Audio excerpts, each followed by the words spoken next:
Party మారిన కార్పొరేటర్లకు collector నోటీసులు ఇవ్వడంపై Janasena MLA Vamsi Krishna స్పందించారు. ఏ కార్పొరేటర్ పార్టీ ఫిరాయింపులు చేయలేదన్నారు. కార్పొరేటర్ల విషయాల్లో చట్టం తన పని తాను చేసుకుపోతుందని తెలిపారు. తెలిసి ఏ ఒక్కరూ వైసీపీలో జాయిన్ అవ్వరని అన్నారు.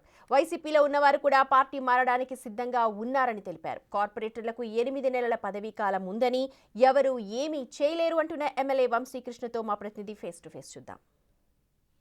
వంశీకృష్ణ గారు అన్నారు. ఏం సార్ ఈ నోటీసులు? మీరు స్టార్టింగ్లో అన్నారు మొత్తం కార్పొరేషన్ సంబంధించి మొత్తం మార్చేస్తామని చెప్పేసి. మార్పు అయితే జరిగింది, కానీ ఇప్పుడు అందరికీ నోటీసులు ఇచ్చి వాళ్ళందరినీ డిస్క్వాలిఫై చేసే పొజిషన్ అయితే కనపడుతుంది. ఏమంటారు? డిస్క్వాలిఫై ఎవరు చేస్తారు? చట్టం తన పని తను చేసుకెళ్తుంది. వాళ్ళు ఏదో కోర్టుకు వెళ్ళారు, కలెక్టర్ గారు నోటీసులు ఇచ్చారు, దానికి ఆన్సర్ చేస్తాం. ఎందుకు డిస్క్వాలిఫై అయిపోతారు? 8 నెలలు ఉంది, వాళ్ళు ఎక్కడ ఫిరాయింపులు చేయలేదు. ఆ అరాచకాన్ని తట్టుకోలేక చేస్తున్న కార్యక్రమాలకు సపోర్ట్ చేసేది తప్ప ఎక్కడా కూడా వాళ్ళు డిస్క్వాలిఫై చేసే ఛాన్సే లేదు. అసలు చట్టంలో ఎక్కడ లేదు. ఈ చేస్తే గీస్తే ఏమైనా ఈ రాష్ట్రంలో ఫిరాయింపుల్ని ప్రోత్సహించింది, ఈ రాష్ట్రంలో ఎమ్మెల్యేలు అటు ఇటు మార్చింది, ఈ రాష్ట్రంలో జడ్పీటీసీలు ఎంపీ అందరం తీసుకున్నది, ఎన్నో ఇలాంటి వింత కార్యక్రమాలు చేసిన ప్రభుత్వం ఏదన్నదంటే అది వైసీపీ ప్రభుత్వం. అందరికి చిన్నపిల్లడిగా చెప్తారు. మళ్ళీ ఈరోజు వాళ్ళకి సిగ్గు లేకుండా ఈ ఫిరాయింపుల గురించి మాట్లాడి నోటీసులకు వెళ్తున్నారంటే వెళ్ళే వాళ్ళని కాపాడుకోవడానికి చేసుకునే ఒక ప్రయత్నం తప్ప ఏదో ఇలాగంటే వెళ్ళడం మానేస్తారని ఉన్నోళ్ళు కూడా తీసుకునే అవకాశం ఉంటే ఉన్నోళ్ళు కూడా ఎవరు ఉండరన్న విషయాన్ని కూడా వాళ్ళకు కూడా తెలిసి పాపం. అంటే విప్ జారీ చేసాం, దాన్ని ధిక్కరించారు. మేము పూర్తి ఆధారాలని కలెక్టర్కి ఇచ్చాం, కలెక్టర్ పట్టించుకోలేదు, కోర్టుకు వెళ్ళాం. ఒకవేళ ఇప్పుడు కూడా కలెక్టర్గా దీని మీద చర్యలు తీసుకపోతే మళ్ళీ కోర్టుకు వెళ్తామని చెప్తున్నారు.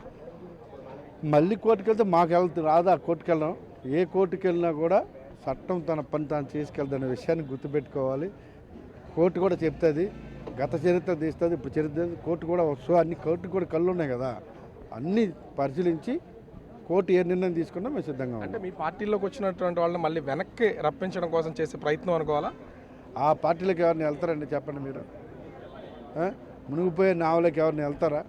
ఎందుకు వెళ్తారు చెప్పండి?